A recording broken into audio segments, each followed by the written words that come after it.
Hello students, the topic we will be discussing today is even reaction mechanism.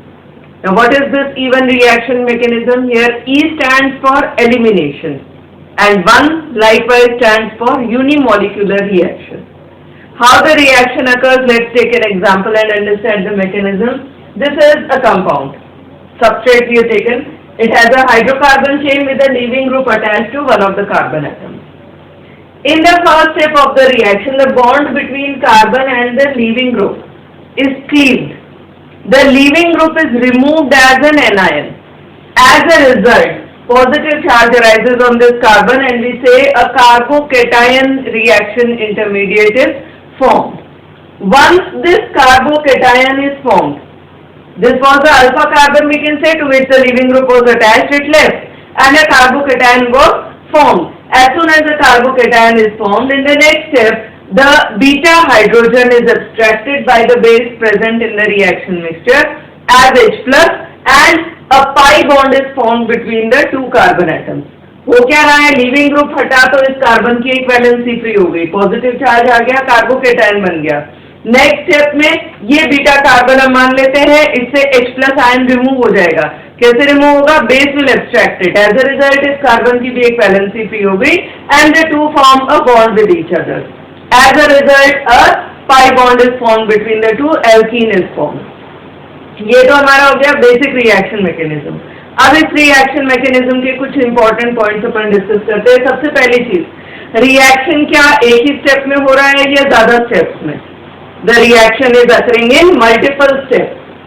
Multiple steps में जब भी reaction होता है तो हम जानते हैं कि जो रिएक्शन का स्लोएस्ट स्टेप होता है that acts as the rate determining step. यहाँ पे फर्स्ट स्टेप में the bond between carbon and the leaving group is getting cleaved. This is the slowest step and hence it is the rate determining step of the reaction.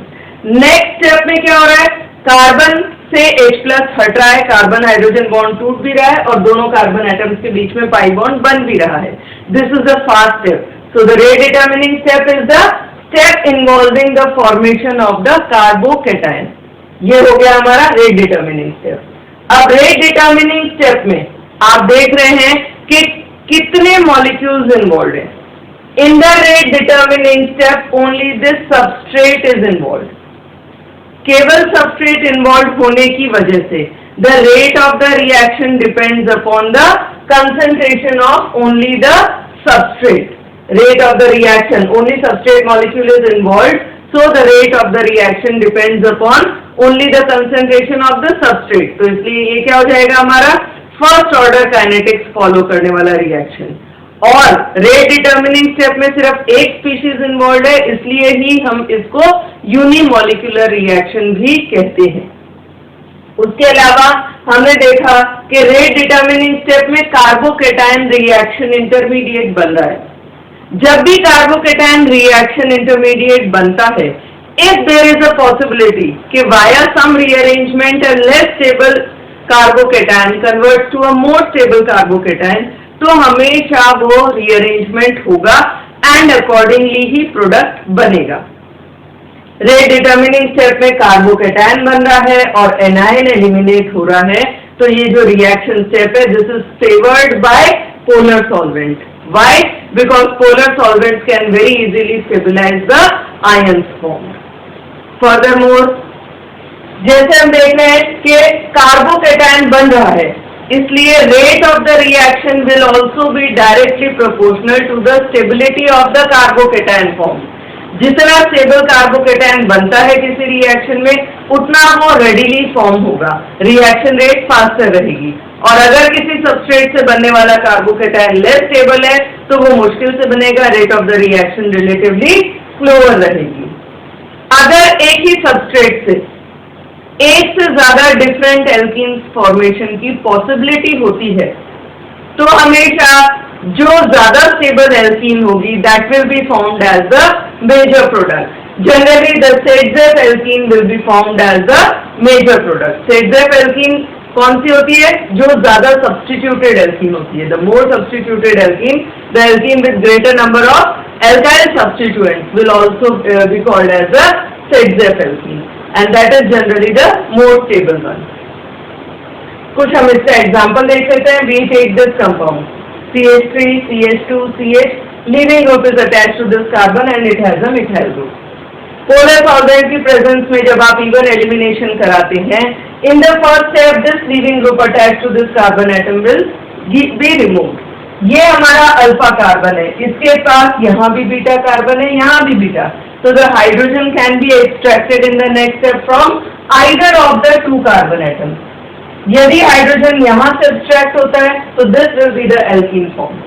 Whereas अगर terminal methyl group का H+ जाता है तो alkene बनेगी ये वाली. We know doubly bonded carbon atoms पर दो मिथाइल सब्स्टिट्यूएंट है इस एल्कीन में, दो एल्काइल सब्स्टिट्यूएंट, जबकि यहाँ डबली बॉन्डेड कार्बन एटम पर सिर्फ एक एल्काइल सब्स्टिट्यूएंट.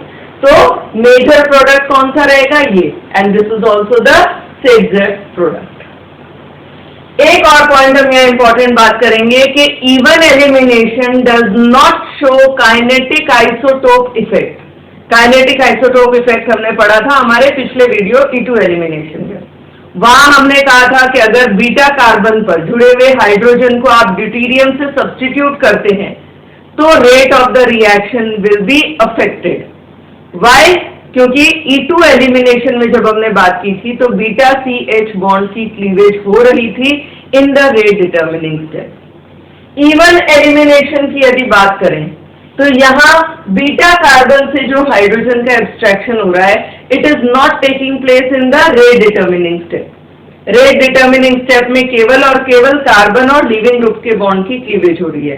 तो यानी अगर आप बीटा कार्बन एटम पर हाइड्रोजन की जगह ड्यूटेरियम भी लगाते हैं तो rate of the reaction will not be affected at all.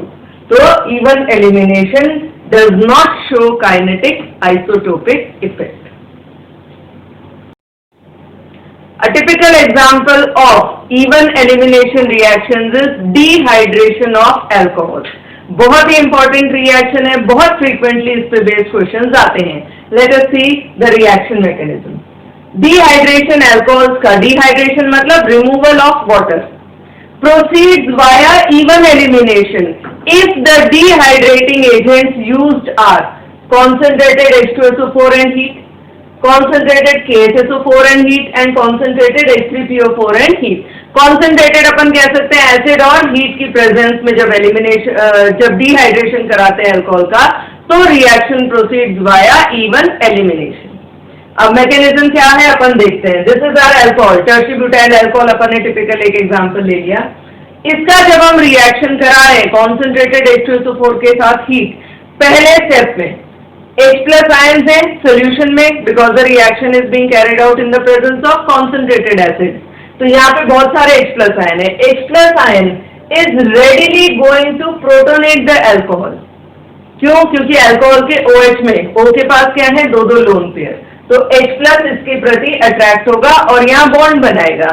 तो this is how the alcohol stands protonated. Once the alcohol is protonated, in the next step the bond between carbon and oxygen will get cleaved. और ये oxygen अपने electron pair अपने साथ लेके remove होगा. क्यों remove हो जाएगा? बिकॉज H2O एक स्टेबल मॉलिक्यूल रिमूव हो रहा है यहाँ पे. As a result this carbon will acquire positive charge. क्या बन गया ये हमारा? This is the carbocation formed over here. Once the carbocation is formed, next step में क्या हो जाएगा? फिर नेक्स्ट स्टेप में हमारे पास रिएक्शन मिक्सचर में क्या बचे? बहुत सारे HSO4 negative ions. HSO4 negative ions here act as the base. और ये क्या करेंगे? बीटा कार्बन एटम से H+ एब्स्ट्रैक्ट कर लेंगे, एसिडिक हाइड्रोजन एब्स्ट्रैक्ट कर लेंगे. एज अ रिजल्ट यहाँ इस कार्बन की वैलेंसी फ्री है, बीटा कार्बन से एक H+ रिमूव हो गया. एज अ रिजल्ट इन दोनों के बीच में क्या आ गया? Double bond. Alkene is formed as the product. Now what we say is reaction is completing in a number of steps. We say it is multi-step reaction. Multi-step reaction में rate determining step कौन सा है? Rate determining step is this, where the leaving group is getting removed. H2O हट रहा है और क्या बन रहा है? Carbocation. This is the rate determining step of the reaction. In the rate determining step, only one species is participating, केवल ये मॉलिक्यूल, इसलिए ये किस तरह का रिएक्शन है, unimolecular reaction. Furthermore, rate of the reaction will depend upon only the concentration of the alcohol। और कोई स्पीशीज रेट डिटर्मिनिंग स्टेप में इन्वॉल्व ही नहीं है, तो केवल किसके कंसंट्रेशन पे डिपेंड करेगा rate of reaction, concentration of alcohol. तो हम क्या कह सकते हैं, this is it follows first order kinetics. Further rate determining step में क्योंकि कार्बोकेटायन इंटरमीडिएट बन रहा है, जितना कार्बोकेटायन स्टेबल होगा उतना आसानी से बनेगा, rate of the reaction faster रहेगी। जबकि अगर कार्बोकेटायन की स्टेबिलिटी कम होगी तो वो आसानी से नहीं बनेगा, rate of reaction will be slower. So we can conclude that the rate of reaction is directly proportional to the stability of the carbocation form.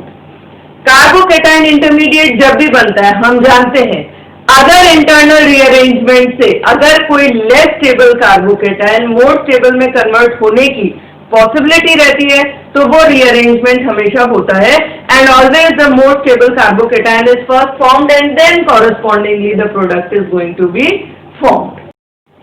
Now we see the energy profile of the reaction. हम जानते हैं reaction कितने steps में हुआ है, यहाँ पे 3 steps हमने लिखे हैं। As a result in the energy profile diagram, as the reaction progresses, हमारे को 3 पीक्स देखने को मिलेगी corresponding to the 3 steps. The second step is the rate determining step, इसीलिए इसकी एक्टिवेशन एनर्जी क्या होगी, हाईएस्ट होगी। This is the rate determining step. This is all regarding the basic reaction mechanism. अब अपन कुछ क्वेश्चंस इस रिएक्शन पे बेस्ड देख लेते हैं, डिहाइड्रेशन ऑफ अल्कोहल पे बेस्ड किस तरह से आते हैं। पहली टाइप ऑफ क्वेश्चंस रहते हैं हमारे, कुछ कंपाउंड्स अल्कोहल्स, डिफरेंट अल्कोहल्स हमें दे देंगे and they ask us to arrange them in the increasing order or the decreasing order of the ease of dehydration। तो यहाँ अपन देखते हैं, arrange the following alcohols in the order of rate of dehydration, ज्यादा से कम, सबसे आसानी से जो डिहाइड्रेट होंगे और फिर लीस्ट डिहाइड्रेशन के अकॉर्डिंग हम अरेंज करेंगे। First set of compounds we have been given ethanol, tertiary butyl alcohol and this is propanol. तो ये 3 हमारे अल्कोहल्स डिफरेंट हो गए। हम जानते हैं कि रेट डिटर्मिनिंग स्टेप में कार्बोकेटायन बनता है, जितना स्टेबल कार्बोकेटायन बनेगा रिएक्शन फास्टर रहेगा। Ethanol will lead to the formation of, after removal of OH, a primary cation. Tertiary butanol में क्या बनेगा, सेकेंडरी कैटायन, जबकि प्रोपेनटोल में क्या बनेगा, सेकेंडरी कैटायन। यहाँ टर्शियरी कैटायन बना, यहाँ सेकेंडरी कार्बोकेटायन। सबसे ज्यादा स्टेबल कौन सा कार्बोकेटायन होता है, टर्शियरी। तो as a result compound B will give fastest reaction via even elimination। उसके बाद नेक्स्ट आता है stability of the 2 degree cation. तो कंपाउंड C का रेट ऑफ रिएक्शन और सबसे कम, सबसे स्लोएस्ट इवन एलिमिनेशन देगा इथेनॉल, कंपाउंड E। क्यों, क्योंकि it depends upon the stability of the carbocation form. Second set में हमारे को ये कंपाउंड्स दे रखे हैं, 4 different compounds we have PQRS। यहाँ पे साइक्लोहेक्सीन पर CH2OH लगा है, यहाँ पे साइक्लोहेक्सीन पर मिथाइल एंड OH, यहाँ पर साइक्लोहेक्सीन में OH और मिथाइल सेम कार्बन एटम से, and here we have a cyclohexane ring with OH and methyl group. सबसे पहले हमें क्या देखना है, अब कार्बोकेटायन फॉर्म। यहाँ OH हटने पर किस तरह का कार्बोकेटायन बनेगा, primary carbocation, which will be resonance stabilised, है ना, क्योंकि कॉन्जुगेटेड सिस्टम आ रहा है। यहाँ पर OH हटा तो ये किस तरह का कार्बोकेटायन बना, secondary carbocation. Again pi bond के कॉन्जुगेशन में तो रेजोनेंस स्टेबलाइज्ड। यहाँ पर OH हटने पर ये कार्बन कैसा है, टर्शियरी, तो tertiary carbocation is formed which is resonance stabilised. जबकि यहाँ OH हटने पर एक कार्बोकेटायन बना but there is no resonance stabilisation, तो यानी इसके कार्बोकेटायन की स्टेबिलिटी सबसे कम होगी। तो ईज ऑफ डिहाइड्रेशन इस कंपाउंड S की क्या होगी, सबसे कम। तो compound S will be, we can say least reactive towards dehydration via E one elimination.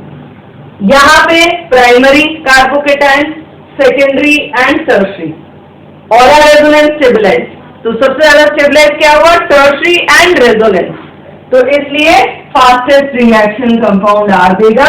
उसके रिलेटिवली कम सेकेंडरी कार्बोकेटायन बनाने वाला कंपाउंड Q उससे कम rate of reaction compound P की, और हम ऑलरेडी डिस्कस कर चुके हैं compound S will be least reactive towards E one elimination reaction.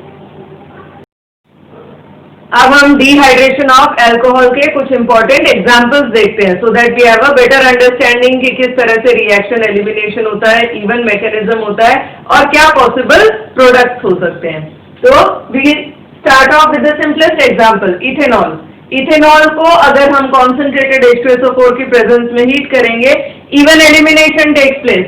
Alpha carbon ये है, बीटा कार्बन ये है, एक ही पॉसिबिलिटी है, OH यहाँ से हटा, एक यहाँ से हटा, as a result we got ethene over here. This is the simplest one. We come to propan two ol. Propan two ol में सेंट्रल कार्बन से लगा है OH, तो अल्फा कौन सा हो गया, ये, और ये दोनों क्या हो गए हमारे, बीटा कार्बन एटम्स। OH यहाँ से हटेगा, हाइड्रोजन इससे हटे चाहे इससे, एक ही प्रोडक्ट पॉसिबल है, that is propene. So this is the only product which is going to be formed as a result of even elimination. We next move on to, यहाँ पे अपन ने ले लिया butane two all. Butane two ol में again alpha carbon से OH हटेगा। अब beta carbon ये भी है और ये भी है। अगर इस बीटा कार्बन से हाइड्रोजन हटता है तो we get but two ene, whereas terminal methyl group से H हटेगा तो क्या आ जाएगा, ब्यूट 1 इन। तो how many different products are possible, these 2 different products are possible. इनमें से ये एल्कीन में 2 एल्काइल सब्स्टिट्यूएंट्स लगे हैं डबल बॉन्डेड कार्बन्स पे, तो this is the more substituted alkene. Where यहाँ डबल बॉन्ड पर एक ही एल्काइल सब्स्टिट्यूएंट लगा हुआ है, तो यानी ये मोर सब्स्टिट्यूटेड एल्कीन है, सेक्सर एल्कीन है, and so this will be formed in the major amount, whereas this will be formed in smaller proportion. इस तरह के रिएक्शन जहां एक से ज्यादा डिफरेंट आइसोमर्स पॉसिबल हैं, 2 या 2 से ज्यादा स्ट्रक्चरल आइसोमर्स हैं, 2 या 2 से ज्यादा डिफरेंट आइसोमर्स अगर पॉसिबल होंगे, तो if they are produced in different proportions, हम रिएक्शंस को कहते हैं रीजियो सिलेक्टिव रिएक्शन। तो यहाँ पे ये एल्कीन मेजर अमाउंट में बन रही है, जबकि ये माइनर में, दोनों क्या है, आइसोमेरिक है, तो इसलिए this is a example of regioselective reaction. ऐसे सभी रिएक्शंस जिसमें अलग अलग आइसोमर्स डिफरेंट कंसेंट्रेशन में बनते हैं, वो सब रीजियो सिलेक्टिव रिएक्शंस कहलाती हैं। We move on to next, cyclohexanol. यहाँ पर OH हटेगा तो ये कार्बन हमारा अल्फा। अब बीटा कार्बन यहाँ से चाहे यहाँ से, दोनों में से किसी से भी H+ एब्स्ट्रैक्ट होगा, the product form will be only cyclohexene. तो कंसंट्रेटेड H2SO4 के साथ हीट करने पर it will give E one elimination leading to formation of cyclohexene. The next example is this, cyclohexanol लिया, उस पर हमने अल्फा कार्बन पर एक मिथाइल ग्रुप भी सब्स्टिट्यूट कर दिया। अब ये अल्फा कार्बन है, बीटा कार्बन ये भी है CH3 वाला, बीटा कार्बन ये भी है और बीटा कार्बन ये भी है। तो जब आप इसको कॉन्सेंट्रेटेड H2SO4 के साथ हीट करेंगे, एलिमिनेशन होगा, अल्फा कार्बन से OH जाएगा। इन दोनों में से किसी भी कार्बन से अगर H+ जाता है तो we will get this as a product. Alternatively अगर इस मिथाइल ग्रुप से H+ रिमूव होता है तो प्रोडक्ट फॉर्म क्या हो जाएगा, ये। तो there are 2 different products going to be form. Possible कितने हो गए, 2 डिफरेंट प्रोडक्ट्स। यहाँ मेजर प्रोडक्ट कौन सा रहेगा, this one will be the major product. Why, because यहाँ डबल बॉन्ड के अराउंड 3 सब्स्टिट्यूएंट्स गिने जाते हैं, जबकि यहाँ डबल बॉन्ड के अराउंड 2 ही एल्काइल सब्स्टिट्यूएंट है। तो the more substituted alkene, Saytzeff alkene, this will be formed in the major amount. Next अपन एक और एग्जांपल ले लेते हैं, साइक्लोहेक्सेनॉल ही है, बट यहाँ अल्फा कार्बन और बीटा कार्बन दोनों पे ही एक एक मिथाइल ग्रुप और सब्स्टिट्यूटेड है। जब आप इसका डिहाइड्रेशन कराएंगे in the presence of concentrated H2SO4, alpha carbon से OH is going to be removed, beta carbon ये भी है, ये भी है, ये भी है। अगर इस methyl group containing beta carbon से H जाता है तो डबल बॉन्ड यहाँ आ जाएगा अल्फा बीटा के बीच में। अगर H+ इस बीटा कार्बन एटम से जाएगा तो we have a double bond over here, and अगर H+ इस टर्मिनल मिथाइल कार्बन से जाता है तो we will have a double bond like this.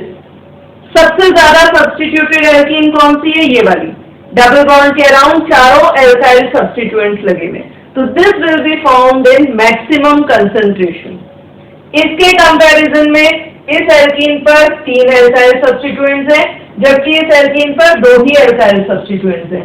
तो maximum concentration will be of this particular product, उससे कम ये और ये लीस्ट अमाउंट में बनने की पॉसिबिलिटी रहती है। नेक्स्ट अपन लेते हैं this example. We have this alpha carbon to which the OH is attached. ये भी बीटा कार्बन है, ये भी बीटा कार्बन है। पहले स्टेप में हम जानते हैं कि OH is going to be remove. आप इसको हीट कर रहे हैं कॉन्सेंट्रेटेड H2SO4 के साथ, तो OH रिमूव होकर यहाँ पॉजिटिव चार्ज आएगा। As a result carbocation is going to be formed. ये कार्बोकेटायन कैसा है? Secondary carbocation. लेकिन देयर इज अ पॉसिबिलिटी कि अगर एक हाइड्रोजन इस कार्बन से इधर शिफ्ट हो जाए तो पॉजिटिव चार्ज कहाँ जाएगा? इधर, और ये क्या बन जाएगा? Tertiary carbocation. सेकेंडरी कार्बोकेटायन से ज्यादा स्टेबल होता है टर्शियरी कार्बोकेटायन, इसलिए ये रीअरेंजमेंट होगा रेडिली। अब इस टर्शियरी कार्बोकेटायन से we can get an H+ ion removed from either this carbon और दिस कार्बन। तो प्रोडक्ट पॉसिबल क्या हो गए? अगर यहाँ से H+ जाता है बीटा कार्बन से तो डबल बॉन्ड यहाँ आ जाएगा। इन दोनों में से किसी भी एक टर्मिनल कार्बन से H+ जाएगा तो the product form will be this. And suppose there is a possibility कि अगर रीअरेंजमेंट से पहले H+ आयन रिमूव होता है तो यहाँ पर इस कार्बन से भी H+ रिमूव होके ये प्रोडक्ट बनेगा। अब इसमें मेजर प्रोडक्ट कौन सा होगा? This is the most substituted alkene and it is formed from the tertiary carbocation.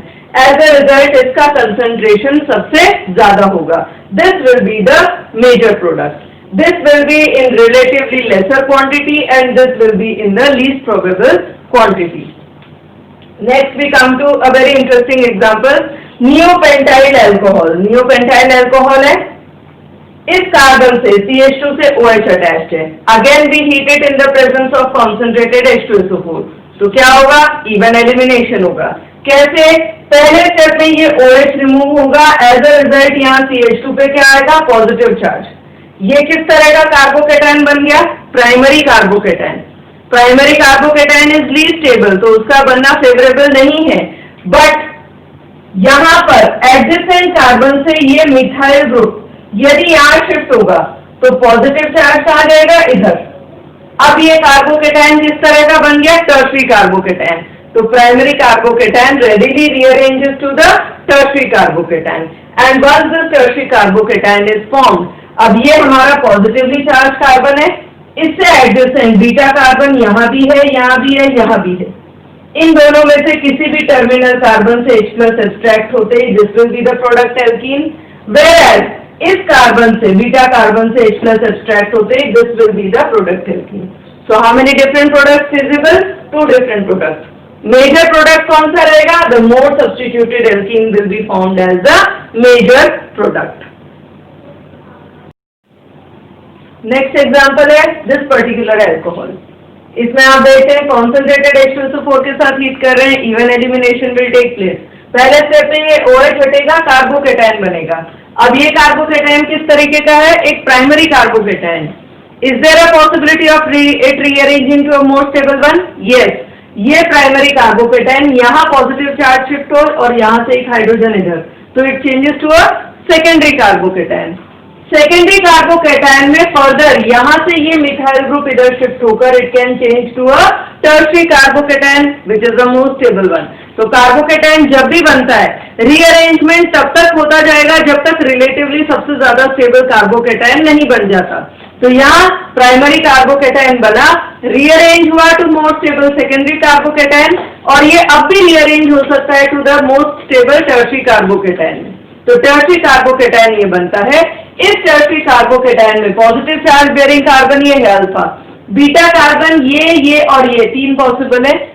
अगर यहाँ से H+ एक्सट्रैक्ट होता है तो this will be the alkene form. This will be the most substituted alkene, Saytzeff alkene formed as the major product. Alternatively अगर इनमें से किसी कार्बन से H जाता है तो this can be the alkene form, और इससे पहले सेकेंडरी कार्बोकेटायन से भी पॉसिबिलिटी है कि ये एल्कीन बन सकता है, बट हम मेजर पे ही फोकस करेंगे। This is the most substituted alkene form from the most stable carbocation, so this will be your major product over here. Next अपन आ जाते हैं साइक्लोब्यूटाइल रिंग या CH2OH ग्रुप सब्स्टिट्यूटेड है, हीट कर रहे हैं कॉन्सेंट्रेटेड H2SO4 के साथ, E one elimination will take place, OH negative जाएगा, एज ए रिजल्ट इस कार्बन पर क्या आएगा, पॉजिटिव चार्ज। 4 मेंबर्ड रिंग है और रिंग के जस्ट बाहर कार्बन पर पॉजिटिव चार्ज है, एज ए रिजल्ट क्या होगा, ring expansion will take place. How it will take place, ये पॉजिटिवली चार्ज कार्बन है, एडजेसेंट कार्बन के इन दोनों में से किसी भी एक बॉन्ड की शिफ्टिंग होगी टू दिस कार्बन।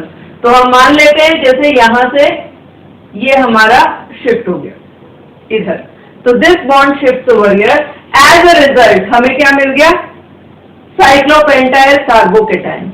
अब इसमें ये पॉजिटिवली चार्ज कार्बन है, यहाँ पर दोनों पोजीशंस बीटा कार्बन की है, किसी भी एक से H+ एक्सट्रैक्ट होकर हमें साइक्लोपेंटीन प्रोडक्ट मिल जाएगा।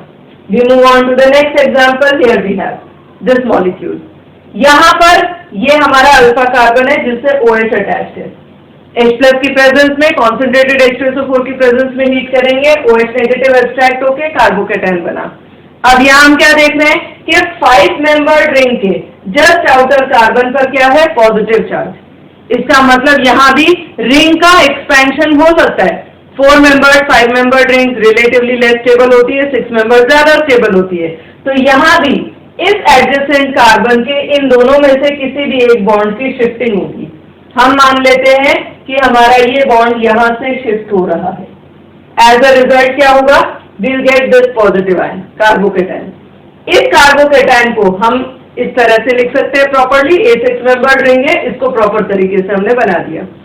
ये कार्बोकेटाइन किस तरह का है, सेकेंडरी, इसके पास यहाँ मिथाइल ग्रुप बचा हुआ है इस कार्बन पे भी, तो यहाँ अगर पॉजिटिव चार्ज शिफ्ट होता है, एक यहाँ से इधर आता है, तो this secondary carbocation can change to a tertiary carbocation, तो ये चेंज होगा।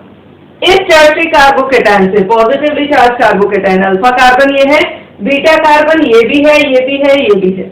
अगर इन दोनों में से किसी भी एक बीटा कार्बन से हाइड्रोजन एक्सट्रैक्ट होता है, तो this will be the alkene formed, this will be the Saytzeff alkene, more substituted alkene, and hence it will be the major product.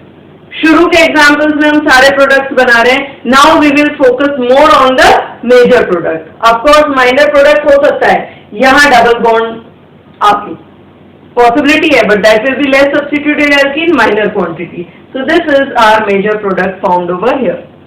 Further more example देख लेते हैं। दिस पर्टिकुलर एल्कोहल, यहाँ पर आपका 5 membered ring है, ring से adjacent carbon पर OH है, आप इसे कॉन्सेंट्रेटेड H2SO4 के साथ हीट कर रहे हैं, E one elimination will take place.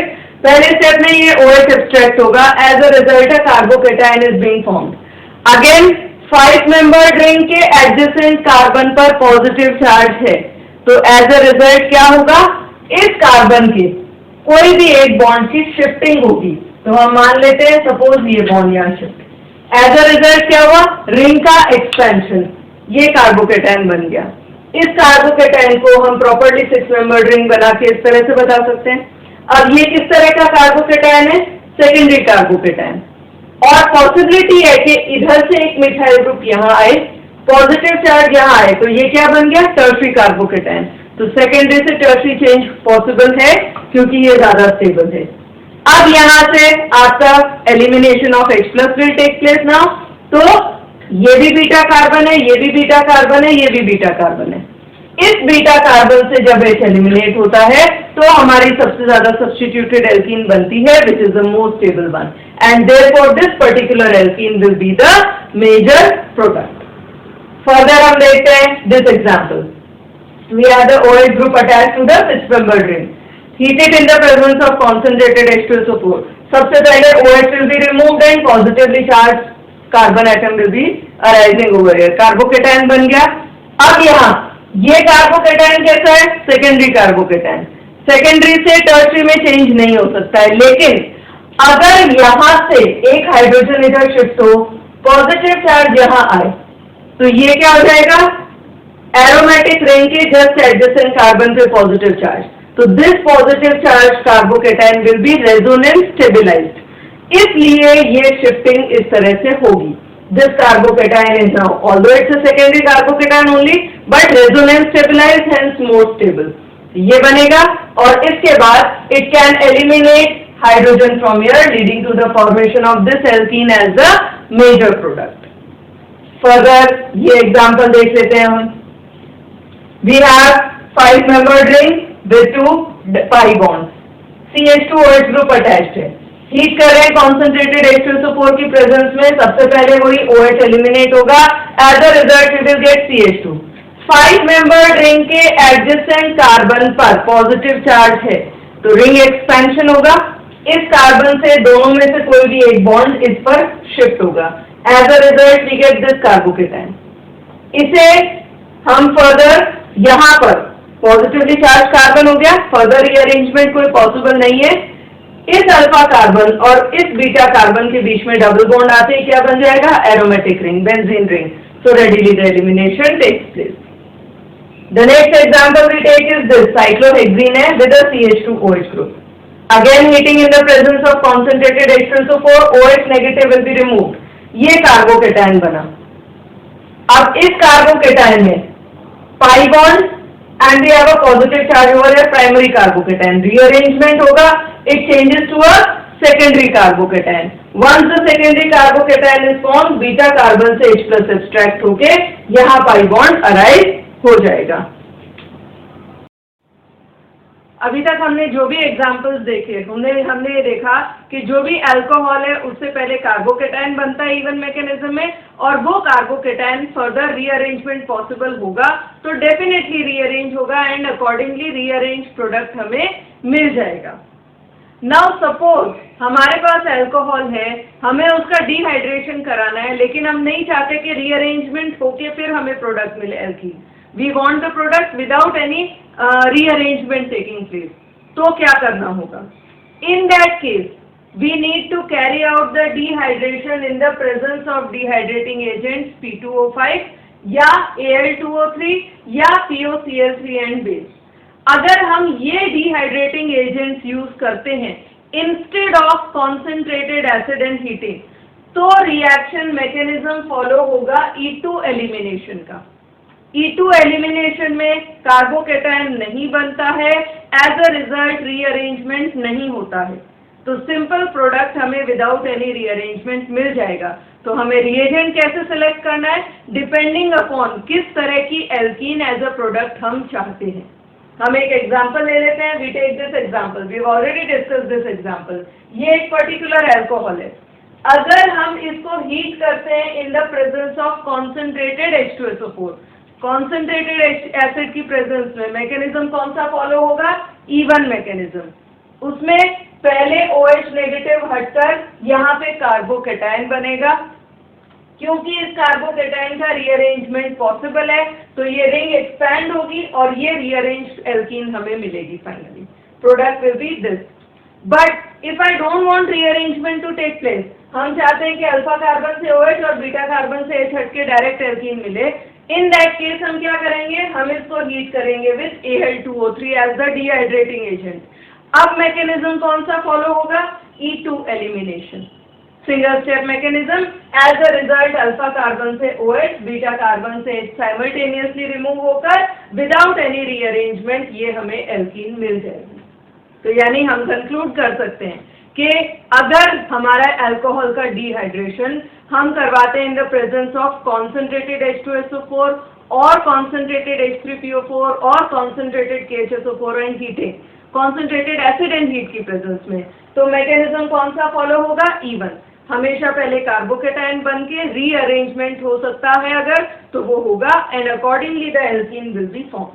But if we carry out dehydration of the same alcohol in the presence of either P2O5 or Al2O3 or POCl3 and base, then the mechanism followed will be E2 mechanism, single step mechanism. Product will be formed without any rearrangement. इस तरीके से. अब ये तो सारा detailed example discussion हो गया हमारा एलिमिनेशन E1 mechanism का, taking we are laying more emphasis on the dehydration of alcohol. एक और एग्जाम्पल हम ले सकते हैं डिहाइड्रोहेलोजनेशन रिएक्शन. डिहाइड्रोहेलोजनेशन मतलब removal of hydrogen and halogen from an alkyl halide. तो ये भी क्या होता है? एक तरह से एलिमिनेशन रिएक्शन होता है. एलिमिनेशन या डिहाइड्रोहैलोजिनेशन ऑन एल्काइल हैलाइड, ये किस तरीके से हो सकता है? यहाँ पर भी हमने मेनली बात की थी कि ये होता है via E2 mechanism. E2 mechanism कब? जब हम स्ट्रॉन्ग बेस की प्रेजेंस में एलिमिनेशन कराते हैं, तो डिहाइड्रोहैलोजिनेशन होता है in the presence of strong base such as the alkoxide ion. As a result जो प्रोडक्ट एल्कीन बनेगी वो कैसी बनेगी? E2 एलिमिनेशन में कोई रीअरेंजमेंट नहीं होता, अकॉर्डिंगली प्रोडक्ट बनेगी। क्या हम डिहाइड्रोहैलोजिनेशन में रीअरेंज प्रोडक्ट ऑब्टेन कर सकते हैं? कर सकते हैं अगर इवन मैकेनिज्म फॉलो हो। इवन मैकेनिज्म कब फॉलो होता है? If instead of a strong base we make use of weak base such as neutral water molecule और neutral alcohol molecule. Weak base की प्रेजेंस में E2 मैकेनिज्म फॉलो नहीं हो पाता है। क्यों? क्योंकि in E2 mechanism the base is involve in the rate determining step, that is why it has to be a strong base. अगर weak base होता है तो मैकेनिज्म E2 फॉलो ना होकर E1 फॉलो होगा, क्योंकि यहाँ base is not involve in the rate determining step. हम एक एग्जाम्पल देख लेते हैं डिहाइड्रोहैलोजिनेशन का। We take this particular molecule, alpha carbon ये है, हैलोजन अटैच्ड है। Beta carbon we can assume this one, hydrogen यहाँ से जाएगा। अगर हम इसका डिहाइड्रोहैलोजिनेशन अल्कोहलिक KOH की प्रेजेंस में कराते हैं, alkoxide ion will be the attacking base, strong base, mechanism followed will be E2। एक सिंगल स्टेप में H और Cl एलिमिनेट होकर प्रोडक्ट एल्कीन मिल जाएगा। लेकिन वहीं अगर इस सेम एल्काइल हैलाइड का रिएक्शन हम करवाते हैं in the presence of neutral molecules water या न्यूट्रल अल्कोहल मॉलिक्यूल्स, तो ये क्या है? Relatively weaker base. इस सिचुएशन में क्या होगा? इवन मैकेनिज्म फॉलो होगा। पहले क्लोराइड आयन रिमूव होगा, कार्बोकेटायन बनेगा, केटायन का रीअरेंजमेंट होगा, as a result we will get this product over here. तो डिहाइड्रोहैलोजिनेशन भी मेनली एल्कोक्साइड आयन की प्रेजेंस में E2 मैकेनिज्म फॉलो करता है, लेकिन वाटर या न्यूट्रल अल्कोहल की प्रेजेंस में इवन मैकेनिज्म भी देखा जा सकता है। With this we conclude the reaction mechanism of unimolecular elimination या इवन एलिमिनेशन रिएक्शन मैकेनिज्म।